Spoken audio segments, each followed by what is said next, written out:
El primer toque de la misa del alba aún no había sonado ese domingo, y ya Cristiana descendía la escalera de madera que conectaba su habitación con la cocina.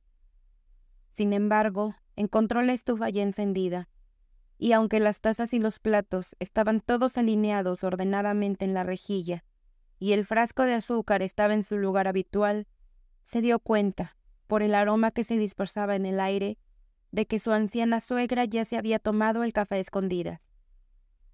Esta mujer cometía todos sus pecados de glotonería escondidas. Decía que era para no malcriar a la novia. A veces incluso sucedía que al escuchar los pasos de Cristiana en la puerta, mientras saboreaba un huevo fresco, rápidamente trataba de esconder la cáscara entre su espalda y el respaldo de la silla.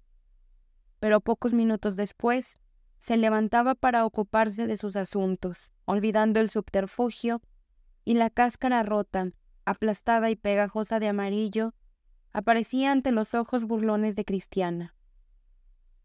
La hermosa mujer sentía, esa mañana, que los impulsos de náuseas que la habían mantenido despierta gran parte de la noche le subían hasta la garganta, y el aroma del café la hacía casi desmayarse.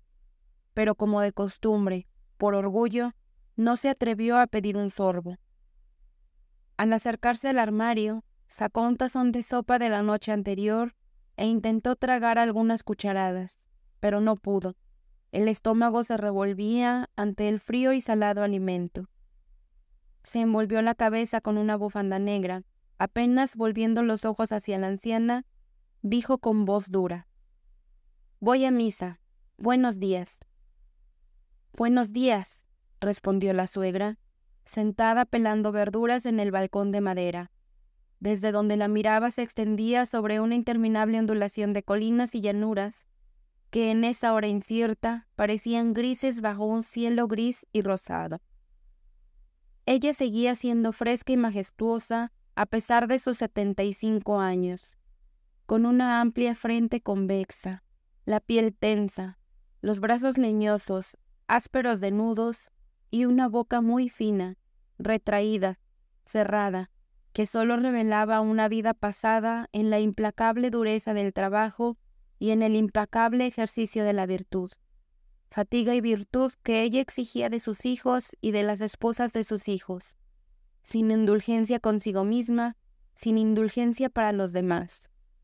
Siguió con sus pequeños ojos fríos la salida de la nuera, apretando los labios y asintiendo con la cabeza, ya sea por sospecha, inquietud o simplemente por temblores seniles. Luego volvió a pelar las verduras, murmurando oraciones. Cristiana caminaba sin apurar el paso, con la cabeza en alto, con la innata dignidad que la había hecho apodar la emperatriz en el pueblo. Tenía una figura escultural y era hermosa, si la belleza no se veía afectada por la altivez dura de su expresión. Su perfil grave se recortaba pálido en la sombra de la bufanda negra. Como anticipaba, a lo largo del camino no se encontró con nadie. La iglesia estaba un poco lejos del rincón de Prele donde vivía, y todos los habitantes de Prele, naturalmente, preferían ir más tarde a la misa cantada para poder dormir a gusto.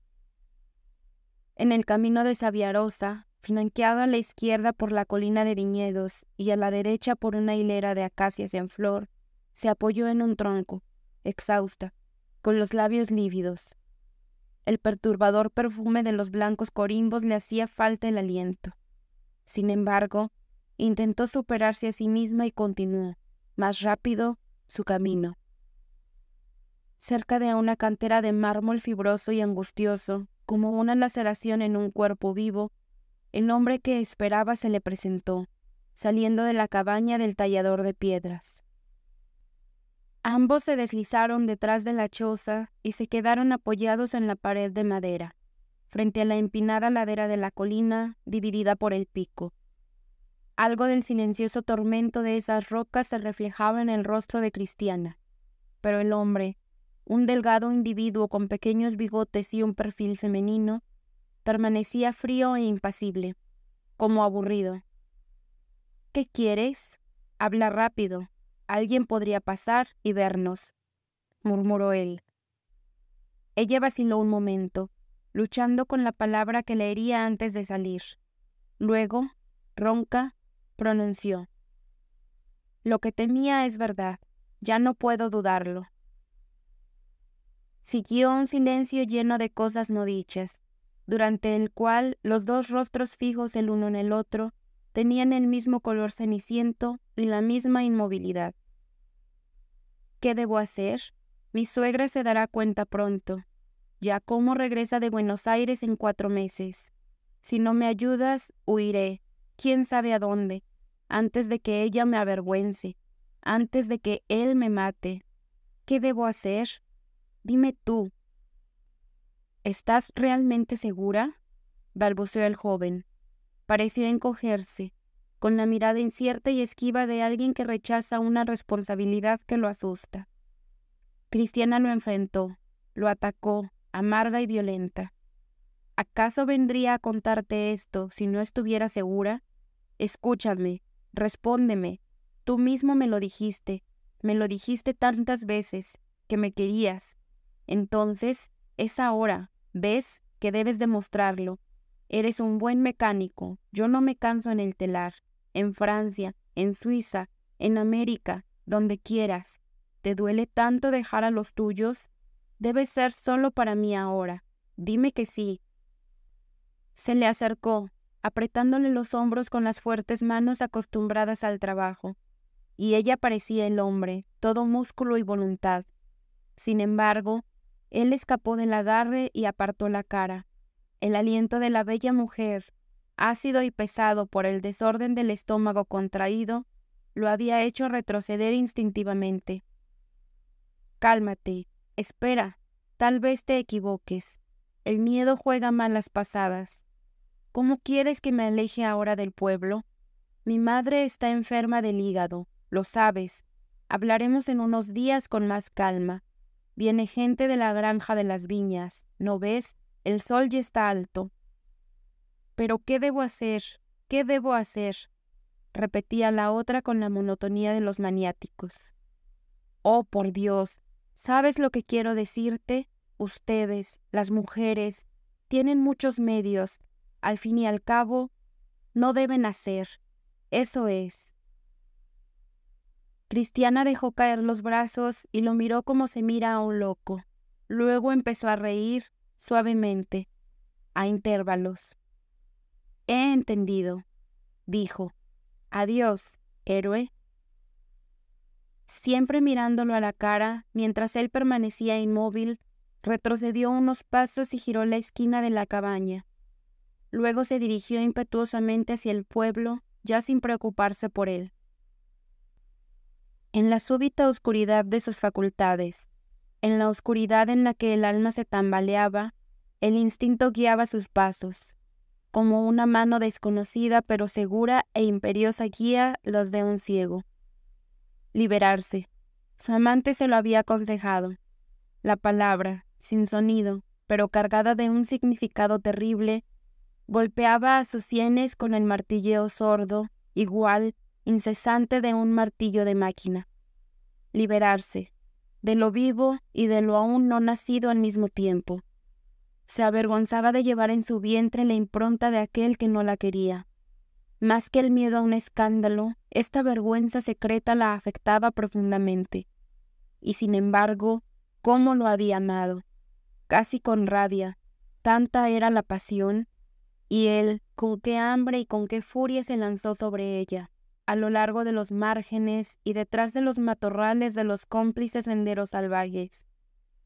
Femenino en apariencia, pero sólido, templado, con dientes en forma de sierra capaces de morder bien, con manos fuertes capaces de sacudir bien, y esa risa suya, un poco gutural, y su manera de susurrarle en la boca, tensa y eléctrica como un felino. Ahora te tengo, te tengo. Ah, basta. La fuerza torpe, viril, que en la adolescencia la había empujado tantas veces con piedras e insultos contra los compañeros de escuela y de fábrica, más fuertes que ella, con el desafío en los labios. No tengo miedo yo. la dirigía y presionaba ahora contra la parte más celosa de sí misma, para que la señal del hombre ajeno fuera ofendida, borrada, dispersada. Detrás del callejón de los herreros, justo en la entrada del pueblo, estaba agrupado un conjunto de chozas leprosas, con ventanas desiguales, con balcones de madera podrida, entre un insoportable olor a establo y orinales. Cristiana entró por una puerta, bajó un escalón y se encontró en una habitación más baja que el nivel de la calle, amueblada con un techito, un armario, 2 baúles y una infinidad de imágenes sagradas en colores vibrantes. Una anciana, sentada en un banco junto a la única ventana, ni siquiera se levantó al aparecer la emperatriz. Se limitó a girar hacia ella la cabeza calva, la cara sin mirada, de mármol amarillo que parecía tener 100 años. «Dios gracias, ¿qué quieres?». Cristiana no respondió. Se quedó apoyada en el umbral, rígida. «Entonces cierra la puerta con llave», dijo la anciana. Cuando se hizo, preguntó tranquila: «¿Y bien?». Con un esfuerzo penosamente, confusamente, Cristiana empezó a hablar. La otra la dejó hablar y hablar, como si ni siquiera la escuchara. Pero cuando la voz se rompió en sollozos de súplica angustiada, sacudió la cabeza, haciendo gestos de no, no, no. Fue una larga lucha entre esa suplicante oración y ese silencioso rechazo. Exhausta, Cristiana se dejó caer al suelo, hecha un ovillo, con un gemido largo como el de una perra.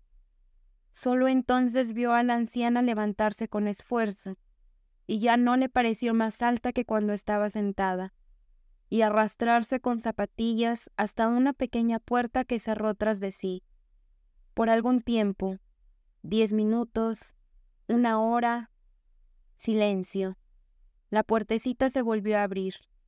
Las 2 manos huesudas sostenían un frasco lleno de un líquido oscuro y espeso, y se lo ofrecieron a Cristiana, mientras la boca sin dientes susurraba: «Beber en 3 veces, presta atención, en 3 veces, en ayunas, al amanecer, luego trabajar, comer, caminar, como si nada hubiera pasado, pase lo que pase, guardar silencio.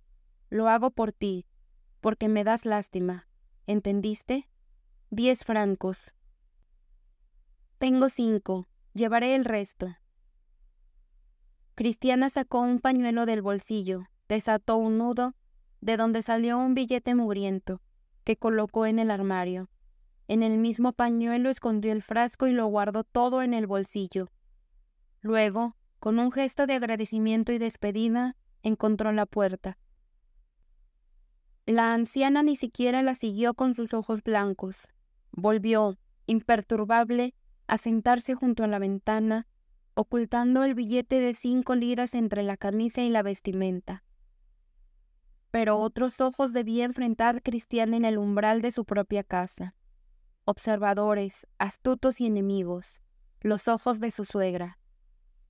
«¿De dónde vienes? Cuida, sé que no has estado en la iglesia en la primera misa. Me lo dijo Fayeta. Ten cuidado, Cristiana, yo estoy de guardia». Muchas veces las fuertes voluntades de las 2 mujeres habían chocado entre sí, y ninguna había salido victoriosa. Pero esa mañana la emperatriz no tuvo fuerzas para responder. La madre se le erguía delante, en su papel de guardiana del hogar y del honor, inatacable en una vida rígidamente cerrada entre el hogar y el altar, digna de comandar y juzgar porque era digna de respeto, y se quedó en silencio, y subió rápidamente las escaleras. Una vez en su habitación, se sacó la botellita del bolsillo. El cerrojo de la puerta no cerraba bien. La madre, con sus pasos silenciosos, amortiguados por las pantuflas de suela gruesa de cuerda, podría entrar de repente. ¿Qué hacer? La cabeza le daba vueltas vertiginosamente. La columna vertebral se le deshacía. Por instinto de defensa, por impulso de locura, por la necesidad de llevar a cabo un acto salvaje que pusiera fin a tantas angustias, destapó la botellita y bebió a sorbos el líquido amarillento y fétido que le quemó el paladar y la garganta. Cuando no quedó ni una gota, recordó la advertencia de su cómplice. En 3 veces. Pero ¿qué importaba ya? Una calma marmórea había sucedido a la angustia desgarradora. La seguridad, la impasibilidad del acto consumado, un acto que la separaba del amante, la alejaba de él, la liberaba de repente de él, del juicio de los hombres, de todo. Al menos eso creía. ¿Remordimiento? ¿Por qué debería sentir remordimiento? ¿Quién la había ayudado? Podía morir. Bueno, paciencia. ¿Quién la amaba? No la suegra y tampoco el marido, ese flaco Giacomo llamado el Largo, que tras el espejismo de la fortuna se fue a Buenos Aires 3 años después de la boda, dejándola en casa para no tener problemas con mujeres en el viaje. Y tampoco el amante, vanidoso, ruidoso y cobarde como las avispas. Un ligero golpecito en la puerta la hizo saltar. Estuvo un minuto alerta, pero resultó ser una falsa alarma. Entonces escondió la botellita vacía en un montón de trapos dentro de una caja. Salió, recogió en el rellano un fardo ya preparado de ropa sucia y a pesar de que era domingo fue a lavar al lavadero. La mañana del día siguiente la encontró inquieta, febril, después de una noche pasada entre breves adormecimientos rasgados por pesadillas y despertares repentinos seguidos de horas de insomnio lúcido. Oleadas impetuosas de sangre se precipitaban a veces desde el vientre hasta el cerebro, dejándola con el corazón vacío, naufragando en una languidez mortal. A veces, también, un dolor punzante le atravesaba los riñones.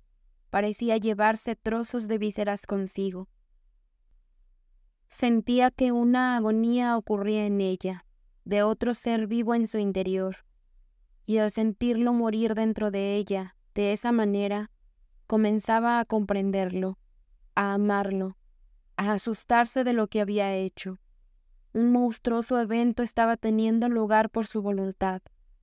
Desde las raíces del sufrimiento deshumanizado, surgía un odio vehemente hacia el hombre que en esos momentos estaba tranquilo, sin pensamientos, sin remordimientos, sin que nadie pudiera hacerle daño, mientras ella y aquel que se apagaba en ella llevaban solos el peso del amor, del error, del crimen. Sin embargo, se levantó de la cama, resistiendo el espasmo, agarrándose a sus ropas como pudo, chocando contra los bordes de los muebles. El espejo le devolvió un rostro verdoso, hinchado, marcado por surcos profundos, un rostro que no parecía el suyo, que parecía emerger de un torbellino. Salió, como de costumbre, para ir a la fábrica que se encontraba en el valle. Alegres saludos la recibieron en el camino. Cristiana del Lungo, ¿te llegaron cartas de América? ¿Cómo es que ayer no te vimos en la feria de Casapinta? Buenos días, emperatriz. ¿Hacemos el camino juntos esta vez? Martín Pero estuvo fuera de la gracia de Dios anoche por no haberte visto. Quería dar una vuelta contigo con la nueva polca. En parejas, en grupos, en fila india, silbando, bromeando, tarareando las últimas canciones. Obreros y obreras bajaban por la pendiente, algunos por la carretera principal, otros por atajos. Las jóvenes aún pálidas por el sueño, con blusa blanca y falda ajustada, peinadas con rizos y cintas, se acompañaban de los amantes, con la completa y soberbia libertad de las mujeres del pueblo, para quienes el amor es un clavel rojo triunfante clavado en el pecho. Se lanzaban picantes burlas, estallaban risas altas y brutales. Marietina Pría, con su nariz afilada de cabra, daba la mano a Carlín Zopeta, bajo y corpulento, celoso como un bárbaro, y él miraba a su alrededor con ojos furtivos de sospecha, por miedo a que se la llevaran. Carola Gurda había hecho las paces con el jefe del departamento de hilado. Caminaban estrechamente juntos, aparte, absortos. La horda adolescente de las hiladoras se metía por todas partes, entre las faldas de las mujeres, a un golpe de bofetada de los hombres, con risas y bromas. El amanecer, con largas franjas amarillas y rosadas en el cielo, fluctuaba en velos de bruma a lo largo de las laderas de las montañas. Despertaba al arroyo, susurraba entre las ramas, humeaba desde las chimeneas de las cabañas dispersas, esperando humear pronto desde las chimeneas de las fábricas. Amanecer de trabajo, que tocaba su diana con los silbidos de las fábricas, y descubría, a medida que avanzaba la luz, picos nevados, exuberantes melenas de bosques donde destacaban el castaño y el roble, perfiles altos de colmenas dominadoras, techos anchos de pabellones americanos cristalinos, resplandeciendo con los primeros rayos del sol. Pero Cristiana no lo vio. No vio nada, con sus ojos que ya solo miraban hacia adentro, en la oscuridad de las entrañas doloridas. Pasó con sus compañeros por la puerta, cruzó el patio, entró en su salón, se encontró frente a su telar sin darse cuenta. El motor, todo de hierro, se despertó, al mando del jefe mecánico que parecía, como él, de hierro, y el pulso de la fábrica comenzó a latir. Armonía concordante, formada por muchas armonías diferentes. Correr de correas, rugir y chirriar de engranajes, estrépito de telares sobre los cuales los hilos lanzados por las lanzaderas de acero iban y venían al ritmo de flujo y reflujo, y girar de cardadoras y danza rapísima de usos de todos los colores, y el torbellino de las dos máquinas de cardar, el diablillo y el diablo grande, de las cuales la lana reducida a mechones ligeros saltaba espumosa y tempestuosa, como agua de torrente recién brotada de las nieves de un glaciar. La música sonora, fusionada en los tonos de innumerables instrumentos, repetía su frase melódica, su leitmotiv característico, lleno de nobleza. Y obreros y obreras, vencidas por la inconsciente alegría del ritmo, ajustaban a la gigantesca sinfonía orquestal el compás de sus voces, con notas anchas, lentas, religiosas, en coro. Todas las ventanas estaban abiertas al sol y el estruendo del arroyo. En el patio, al lado de la tintorería, algunos albañiles levantando un nuevo pabellón, ocupados entre charcos de cal, montones de ladrillos, cubos, barras, escaleras y paletas, agregaban vida a la vida, fuerza a la fuerza, con ese aspecto de vigor, belleza y esperanza que siempre tienen los hombres al construir. A Cristiana le parecía disolverse en esa ola de sonidos, perder consistencia de forma humana para no quedarse más que un solo espasmo delirante. No era el chirriar de los engranajes, sino una máquina diabólica cegando sus riñones, y el dolor gritaba por sí mismo, llenaba todo el aire. No era el girar de las correas y las cardadoras, sino su cerebro que daba vueltas, con las bobinas, con los discos, con las paredes, con los cantos. Alguien la mordía por dentro, la desgarraba para no morir, en una lucha bestial cuerpo a cuerpo, y repetía, mordiéndola, «No quiero», y ella se abandonaba, derrotada, murmurando, «Perdón». Finalmente tuvo paz, no supo nada más. 2 tejedores la llevaron en brazos a la habitación de la cuidadora y la tendieron en un colchón, entre suspiros y lamentos de mujeres. Mientras tanto, la esposa del director corría con el estuche de medicamentos, y el más rápido de los afiladores se precipitaba en busca del médico. Pero el médico ya se había ido desde el amanecer para su agotador recorrido de visitas por la montaña, y no volvería hasta el atardecer. Secondina, oh, Secondina. La mujer de unos 50 años, corpulenta, con rasgos grandes y amigables de color ladrillo, cabello aún castaño y una expresión singular de calma y dulzura en el rostro, levantó la cabeza al escuchar su nombre, desde su banco en la sala de las remendadoras. Hizo algunas preguntas, escuchó algunas palabras, entendió, suspiró, corrió. Experta en males femeninos, hija de una comadrona y por una larga práctica humilde, a veces más clarividente que un médico, no había enferma en el pueblo a la que no hubiera asistido. Vio de inmediato de qué se trataba. Vio que Cristiana se estaba desangrando. Con voz breve ordenó: agua hirviendo, luego hielo, y se puso, con movimientos precisos pero muy ligeros, alrededor de la desdichada.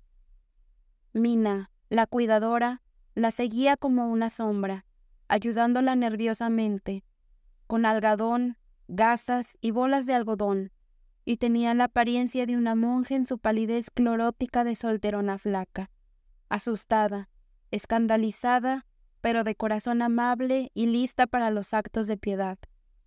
Esa anciana, Secundina Capio, había visto, la mañana anterior, a la hermosa mujer salir del cubil de la perra malvada, y habría jurado por Cristo que el asesinato provenía de ahí. Ella y otros con ella conocían bien el inmundo tráfico clandestino, pero nadie, en ese pueblo industrial donde hombres y mujeres, de día y de noche, vivían en las fábricas en una enorme promiscuidad, tenía el coraje de denunciarlo. Cristiana, Cristiana, hija mía, ¿qué has hecho? Cristiana abría en ese momento los ojos atónitos y vidriosos. Su rostro estaba más blanco que las sábanas. Una sombra violácea descendía desde las ojeras hasta las fosas nasales. Los labios ya no existían, solo brillaban, crudamente, los dientes de esmalte entre los músculos de la boca contraída.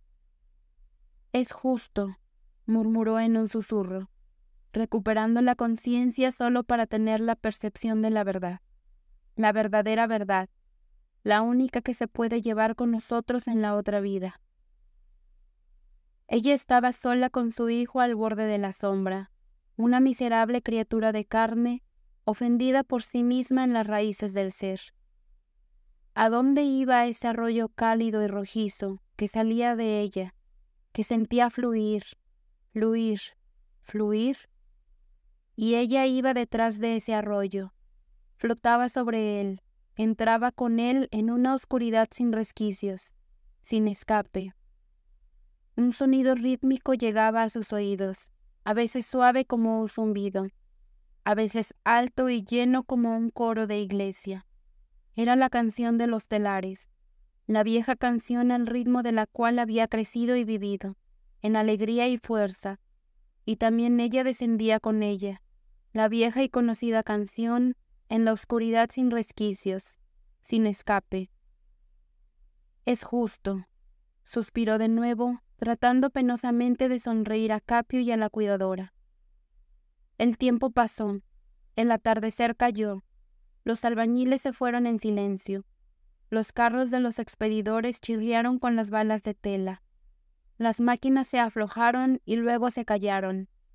Uno por uno, obreros y obreras, asomándose a la puerta de la portería, intercambiaban algunas palabras en voz baja, sacudían la cabeza y se alejaban tristemente.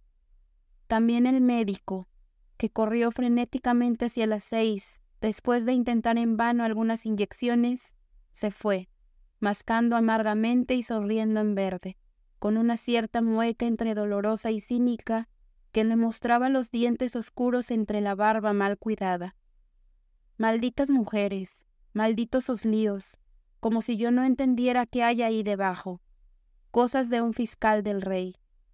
Calla, Bertoldo, y come tu polenta.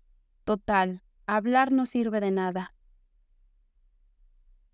La suegra, advertida de la desgracia desde la mañana, no quiso bajar al valle. Rígida, erguida, con las manos temblorosas, balbuceó: «Le está bien, Dios le perdone. Envíenle un cura, que no muera sin sacramentos». Y se encerró en la cocina, desgranando el rosario sobre la piedra del hogar apagado. El tiempo pasó. La luna se alzó. Con Capio y con Mina, otras dos mujeres, Romualda, que no tenía hijos, y Barbarella, que no tenía nadie, se quedaron alrededor de la enferma. Nada ya estaba vivo en ella, excepto la forma y un palpitar imperceptible. Las venas se habían vaciado de su sangre violenta. Todo se purificaba en la dulzura de la muerte cercana. Cuando Secondina se dio cuenta de que las manos de Cristiana, palpando al azar sobre la manta, se habían vuelto inmóviles, y también el último aliento imperceptible había cesado, cerró piadosamente sus ojos, le puso un crucifijo en el pecho y fue a abrir la puerta. Y una extraña sensación la golpeó. En la clara noche, las paredes, las montañas y el cielo la miraban a ella. No miraban más que a ella, interrogándola. El edificio de 3 pisos, con todas las ventanas abiertas como ojos, coronado por una terraza blanca como una frente, tenía la misma expresión grave e intensa de la montaña, contra la que descansaba, salpicada de luces aquí y allá, en las cabañas de los pastores. La chimenea cortaba el cielo estrellado por la mitad. «Hay una muerta, decía la lámpara nocturna, encendida a los pies de la chimenea. «Hay una muerta, repetían los fuegos lejanos de las cabañas. ¿Cómo sucedió? ¿Cómo sucedió?», preguntaban las ventanas negras abiertas como ojos. Pero Secondina Capio, en su humilde experiencia, no ignoraba que hay, para los hombres y las cosas, muchas preguntas que quedan sin respuesta. Volvió al lado de la hermosa mujer rígida en la cama que no era suya, se envolvió en el chal porque tenía frío y rezó hasta el amanecer.